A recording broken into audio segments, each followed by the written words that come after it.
truly dead. It was an argument Mary could hardly fault, no matter how much it pained her to accept the harsh reality. During all the passing years, she'd received not a single word from any of them, although it was quite possible that if she had, her father might have destroyed it. She'd broken her promise to Sebastian. That night, she'd run straight away to her father and explained what she witnessed and how she helped the boys escape. She'd expected him to take the matter in hand and confront his neighbor. Instead, she'd been disappointed to learn that her father feared even his own shadow. He sent her to a convent where she could contemplate the merits of causing mischief. He didn't believe that in this day and time someone would seek to gain a title by illicit means. "It simply isn't done," her father declared. When she was finally allowed to return to Willow Hall this spring, she had gone to the old abbey ruins and, with the winds howling, wept. She knew why Sebastian chose it as the spot where they would reunite. It was a special, magical place.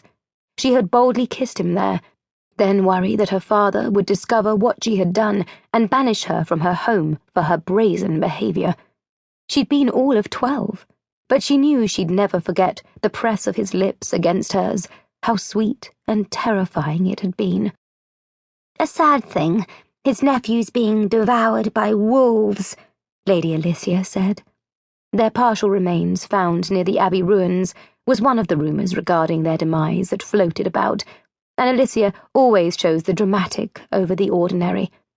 That story of their ghastly deaths became the seed for cautionary tales, to keep wayward lads from desiring midnight adventures. Another report asserted that they died of fever, but in both cases no bodies were ever produced. From time to time over the years, someone alleged a sighting, in London, at the seaside, in a forest, but no proof was forthcoming.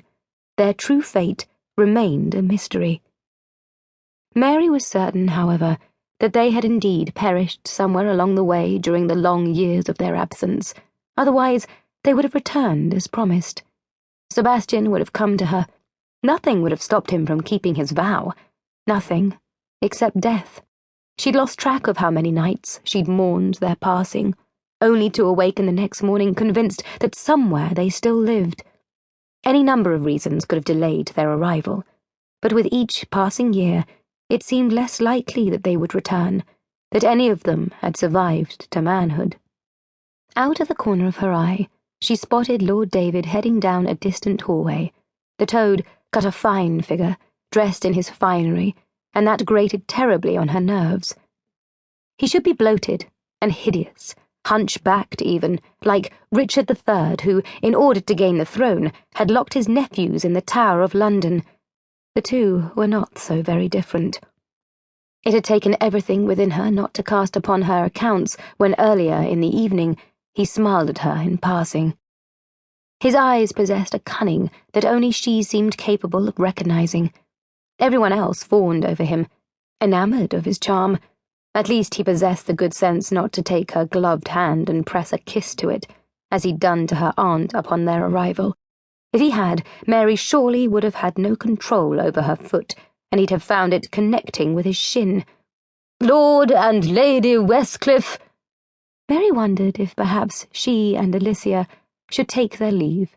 She was no longer certain what she'd thought to accomplish by coming here. So far, all she'd managed was to upset her digestion whenever she thought of how Lord David had come to have this residence, and that very soon, if his petition was granted, he would acquire so much more. He would acquire everything. She couldn't let that happen.